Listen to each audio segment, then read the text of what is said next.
وعايزين نتكلم عن المنتخب الايراني على المستوى الدفاعي والمستوى الهجومي، واحنا حتى محضرين حالات. يلا عايزين نتكلم بالحالات اللي معانا.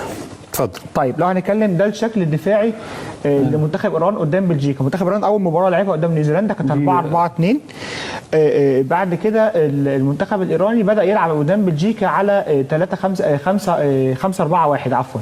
التنظيم الدفاعي للمنتخب الايراني زي ما احنا شايفين 5 وعلى طول 3. ممكن تشوف هنا احسن محمد. وفي واحد بيزيد برده معاهم على الجانب الهجومي زي ما احنا شايفين. دي حاله الطرد اللي كانت موجوده في منتخب بلجيكا. للاسف المنتخب الايراني ما كانش برده من يعني ما قدرش يستغل حاله الطرد لمنتخب بلجيكا. حتى كمان يعني عندنا عمرو جايب بعض الحالات برده عن المنتخب الايراني. لو هنخش على الحالات اللي بعد كده او على الصور اللي بعد كده زي ما كنت بقول لك ده الشكل الدفاعي المنتخب الايراني 5-4-1. ده كان قدام بلجيكا، تنظيم دفاعي جيد جدا. اعتقد ان هو هيتخلى عن المباراه اللي جايه قدام منتخب مصر علشان هو مضطر يلعب هجوميا ومضطر ان هو يكون فايز في مباراه منتخب مصر. نخش على الصوره اللي بعدها.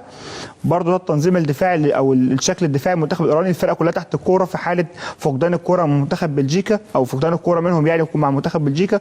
الحاله اللي بعدها او الصوره اللي بعدها نفس الكلام برضه، تقفيل قوي جدا على لعيبه منتخب بلجيكا. الصوره اللي بعدها لو نخش حتى على دول عشان كانوا بيلعبوا قدام بلجيكا. ده هيتخلوا عن الشكل الدفاعي ده تماما. عايز اتكلم شويه عن الباك اليمين لمنتخب ايران رامين اللي هو رقم 23 ده.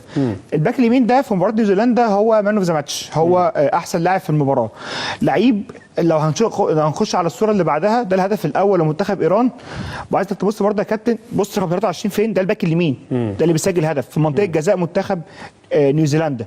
فلعيب ممتاز جدا وهيسبب مشاكل كتيره جدا لفتوح. عشان كده انا اعتقد فتوح لازم يكون عنده بعض الحذر الدفاعي شويه.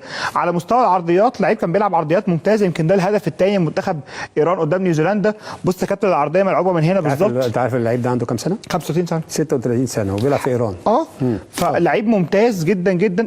العرضيه ملعوبه زي ما بيقولوا بالمسطره لمهدي طريمي طبعا اللي سجلها وكان الهدف الثاني للمنتخب الايراني. لو هنخش حتى على المنتخب الايراني في بعض الحاجات الهجوميه اللي عندهم برضو، اهمها طبعا رميات التماس. يعني بص يا كابتن رميه التماس ملعوبه من اللعيب اللي عليه السهم الاحمر ده. بص ملعوبه لحد فين يا كابتن؟ ولا كانها ضربه ركنيه. على طول بتتلعب على القايم القريب، اللعيب اللي بعديه يلعبها يعني اللعيب ده بيلعبها للي وراه، تبقى هجمه خطر على طول. دي اتنفذت في اكتر من مره في مباراه بلجيكا اللي هو طبعا تالق كورتوا. زي ما احنا شايفين الكره دي اتشاطت وكورتوا تالق فيها. اتكررت في اكتر من مره في مباراه بلجيكا. لو هنخش برضو على حاله ثانيه من الحالات الهجوميه للمنتخب الايراني وهي الضربات الثابته.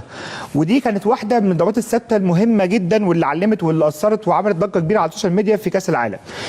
لو تاخد بالك كده يا كابتن في الحته بتاعت منتخب بلجيكا ملعوبه، وفي لعيب من المنتخب الايراني وقت ما اتنفذت ضربه الجزاء هو بدا يزيح الحيطه. انت عارف ان هنا المفروض انه يتحسب ركله حره غير مباشره عليهم على اللاعب بتاع منتخب ايران. ان هو بقى لان هو بص شوفوا ايه لازق في الحيطه والمفروض يكون بعيد متر. بس ده في حاله تنفيذها برضه يا كابتن يعني لا يفتى كابتن جمال في المدينه يعني. اسمعني اعتقد الجون ده اتلغى. هو اتلغى لانه فاول، لانه مش عشان فاول بس، هو من البدايه بص اللحظه اللي هيلمس فيها الكره قبل ما تتشاط، اللي هيلمس فيها الكره لو هو دخل في حيز المتر ده بيتحسب عليه ركله حره غير مباشره. هو انا بكلمك على قانون التحكيم بقى. ما لا يفتى وكابتن جمال في التحكيم يعني. لا اتفضل. ولكن الكره دي اتلعبت وهم بيركزوا قوي على الضربات الثابته. الهدف ده اتلغى بداعي التسلل على مهدي طريمي برضو. وطبعا كان هدف لمنتخب ايران في مباراه بلجيكا. فبرضو دي حاجه من الحاجات اللي لازم نركز عليها وهي خطورتهم في الركلات الثابته. اخر حاجه خالص لو هنتكلم على منتخب ايران فيها، لو نخش في الصور اللي بعدها. اتفضل. وهي منتخب ده طبعا كان هدف منتخب مصر وهدف طبعا امام عاشور يعني، وحاجه تدرس بصراحه. انا عايز بس الفت نظر بس الجمهور في حاجه لامام عاشور في الهدف ده، وهو انكاره لذاته يا عمرو. يعني امام عاشور لاعب الكوره هنا لزيكو. لو نخش على الصوره اللي بعدها هتلاقي امام عاشور هو اللي بياخد المدافعين معاه عشان يفضي مساحه لصلاح. يعني بص الصوره اللي بعدها برضو انت هنا بتربط بقى بين ده وبين اللي ممكن نعمله في ماتش ايران. هتلاقي امام عاشور بدا يخش هنا يا كابتن وبدا يخلي الاثنين مدافعين محتارين يخشوا على صلاح ولا يفتحوا مع امام. وطبعا سجل هدف فيها من احلى الاهداف اللي اتسجلت انا شايف مصر في كاس العالم.